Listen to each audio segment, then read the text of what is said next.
Gadis kecil ini pertama kali melihat wajah ibunya digambar di batu nisan. Ibunya meninggal tak lama setelah melahirkannya. Jadi ulang tahunnya setiap tahun adalah peringatan kematian ibunya. Ketika ibunya masih hidup, dia menyiapkan 18 hadiah. Kemudian meminta suaminya untuk memberikannya pada hari ulang tahunnya. Satu hidangan setahun. Dari boneka beruang hingga ilustrasi mengambang. Ke sepeda. Setiap hadiah begitu indah. Tapi dia semakin tidak bahagia. Karena dia takut memikul kematian ibunya. Juga tidak ingin hadiah ulang tahun ini. Walaupun tahun ini adalah piano yang mahal. Gadis itu juga tidak tertarik. Ayah yang tak berdaya menyarankan anak untuk memainkan sebuah lagu. Anak laki-laki di sebelahnya juga berdiri untuk berdamai, mari kita nyanyikan lagu bersama. Akibatnya, dia tidak memainkan apapun dan dia tiba-tiba marah. Ana, kembali ke sini untuk ayah. Aku tidak pernah mengatakan aku menginginkan piano, aku tidak menginginkan piano. Setelah tumbuh dewasa, gadis itu menjadi semakin memberontak. Di kelas menyelam, dia menipu teman sekelasnya yang tidak berpengalaman. Gunakan gerakan dengan kesulitan tinggi untuk melompat dari papan lompat setinggi 10 meter. Teman sekelas pingsan di tempat. Dan dia tidak pernah sekalipun melihat bagaimana kondisi temanya. Ketidakpedulian yang ekstrim. Hari ini dia ulang tahun yang ke-18. Ini berarti hadiah terakhir ibu bersama dengan pesta ulang tahun yang megah menantinya. Tapi dia merasa sangat jijik, menyatakan bahwa dia tidak ingin berpartisipasi. Ayahnya akhirnya marah. Tidak lagi memanjakannya. Kamu masuk ke rumah untuk menyambut setiap orang untuk ayah. Buka kado terakhir dari ibu. Dan berikan senyuman buat ayah mau lihat. Abis itu duduk dan makan kue, mengerti? Gadis itu tidak patuh. Dia berlari ke jalan dengan sewenang-wenang menghentikan mobil orang asing. Lalu pergi ke bar dengan paman di mobil untuk minum. Tapi tidak menyangka paman ini adalah teman ayahnya. Mengetahui gadis itu telah melarikan diri dari rumah, dia segera memanggil ayahnya. Gadis itu buru-buru berlari keluar dari bar ke jalan utama. Akibatnya, sayangnya, dia ditabrak mobil yang melaju dan jatuh ke tanah. Pada saat ini, tiba-tiba hujan turun dengan lebat. Seorang wanita turun dari mobil. Gadis yang samar-samar melihat wanita ini persis seperti ibunya yang sudah meninggal. Wanita itu juga sangat panik. Dia membantu gadis itu masuk ke mobil, berniat membawanya pulang dulu. Ketika mobil datang ke pintu depan, dia kagum. Ini jelas rumah dia. Melangkah ke dalam, dia menemukan bahwa tata letak rumah benar-benar berbeda. Dia melihat kalender di dinding dan melihat bahwa itu tahun 2001. Mungkinkah gadis itu telah melakukan perjalanan kembali ke 18 tahun yang lalu? Pada tahun dia lahir, gadis itu tidak percaya itu nyata. Tetapi dia memperhatikan bahwa wanita di depannya sedang hamil. Dia bertanya kepadanya, "Siapa namamu?" "Elisa." Mendengar nama ini, kepala gadis itu berputar goyang. Wanita ini benar-benar ibu dianya. Jadi dia benar-benar kembali ke 18 tahun yang lalu. Bertemu ibu yang telah meninggal selama bertahun-tahun dengan dirinya sendiri sebelum dia lahir. Dia menekan kengeriannya dan bersembunyi di toilet. Dia sudah tenang. Dia mencium parfum yang digunakan ibunya. Perhatikan baik-baik perhiasan ibu. Semua jejak ibunya yang tertinggal di kamar adalah kehangatan yang tidak dia rasakan selama 18 tahun terakhir. Kemudian, dia melihat ayahnya lagi ketika dia masih muda. Dia memiliki rambut panjang, memakai pakaian olahraga. Jauh lebih liberal daripada ayah yang kaku dari ingatannya. Pasangan itu menanyakan keberadaan gadis itu untuk membawanya pulang. Gadis itu harus berbohong bahwa ibunya sakit dan berada di rumah sakit. Dan ayah bepergian ke tempat yang jauh. Melihatnya begitu menyedihkan, pasangan itu berdiskusi untuk membiarkan gadis ini tinggal di sini. Elisa, sejujurnya, dia tampaknya tidak stabil secara mental. Membiarkannya pergi agak kejam, bukan? Malam itu, gadis itu menemukan buku rekam medis di laci. Jadi, ibunya saat itu menderita kanker.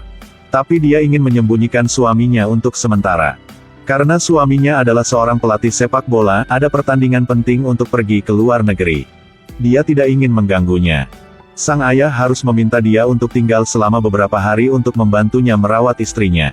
Jadi dia punya kesempatan untuk bersama ibunya. Mereka berkendara bersama ke tempat yang jauh untuk makan larut malam. Duduk di dinding berbicara. Menginap di hotel mewah. Berenang di kolam renang hotel. Dia ingin tahu lebih banyak tentang ibunya sebanyak mungkin. Ibunya juga secara bertahap merasa bahwa dia dan gadis aneh ini tampaknya memiliki ikatan yang tak terlukiskan. Beberapa hari kemudian, sang ayah kembali dari luar negeri. Ibunya menahan air mata dan mengatakan yang sebenarnya tentang penyakitnya. Aku menderita kanker. Kejutan yang tiba-tiba membuatnya tidak bisa berkata-kata. Dia membawa istrinya kemana-mana untuk berobat. Tapi jawabannya adalah kami mencoba yang terbaik. Mengingat situasinya, pengobatan harus ditunda sampai setelah melahirkan.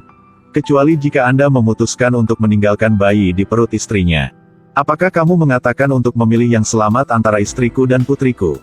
Tetapi apa yang disebut pengobatan hanya menunda penyebaran sel kanker. Kanker ini tidak ada obatnya. Sang ayah sangat marah.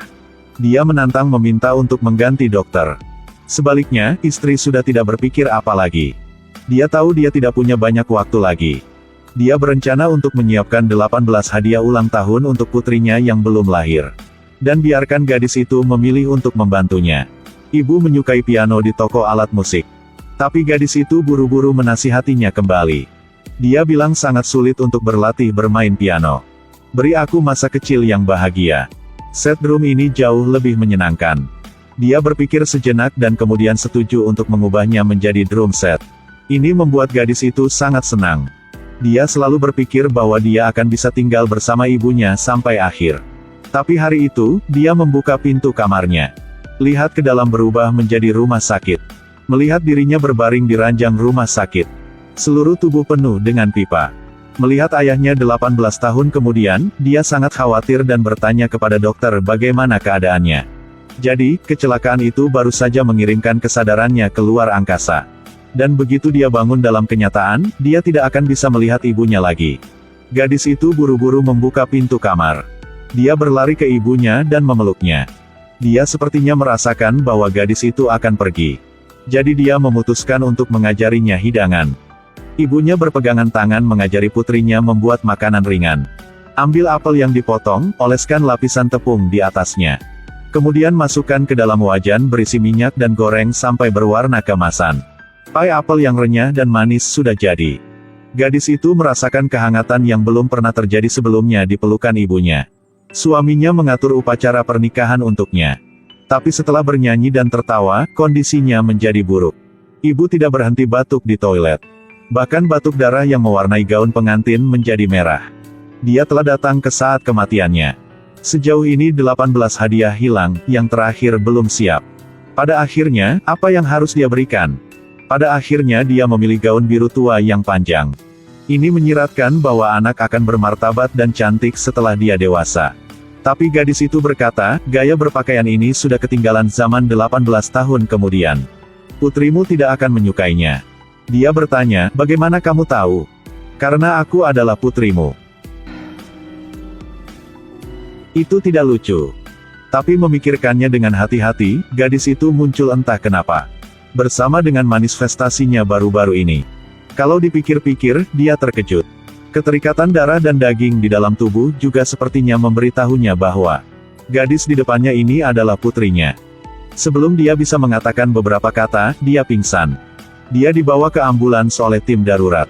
Gadis itu tidak tahu bahwa ini adalah pertemuan terakhirnya dengan ibunya. Ibunya dibawa ke rumah sakit. Beberapa saat sebelum operasi caesar, dia tiba-tiba ingin meninggalkan surat untuk putrinya. Dia meminta untuk meminjam pena dan kertas. Dan mulai menulis di ranjang rumah sakit. Dan saat ini, gadis itu juga telah bangun dan kembali ke dunia nyata. Di rumah, dia melihat surat itu. Berbeda 18 tahun. Tapi dia sepertinya masih mendengar suara ibunya di telinganya. Anak sayang, aku punya banyak pikiran di pikiranku. Aku punya banyak hal untuk diceritakan padamu. Aku ingin mengajari kamu bagaimana merespons dan bagaimana hidup. Aku ingin mengajarimu cara bekerja dan cara berpikir. Dalam suka dan duka, ibu selalu di sisiku. Tapi aku tidak bisa melakukannya, takdir telah membuat keputusan yang kejam ini.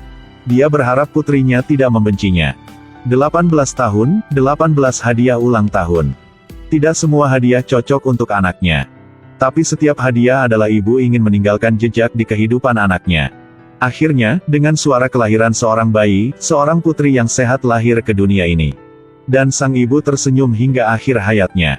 Di dunia 18 tahun kemudian, sang ayah memegang hadiah untuk putrinya. Adalah gaun biru panjang yang disiapkan ibu untuknya. Dia memakai gaun. dan menyapa semua orang di pesta ulang tahun dia. Dia menjadi antusias dan sangat positif. Ibu tidak hanya memberikan hidupnya, tetapi juga menggunakan saat-saat terakhirnya untuk membimbingnya ke jalan kehidupan yang benar.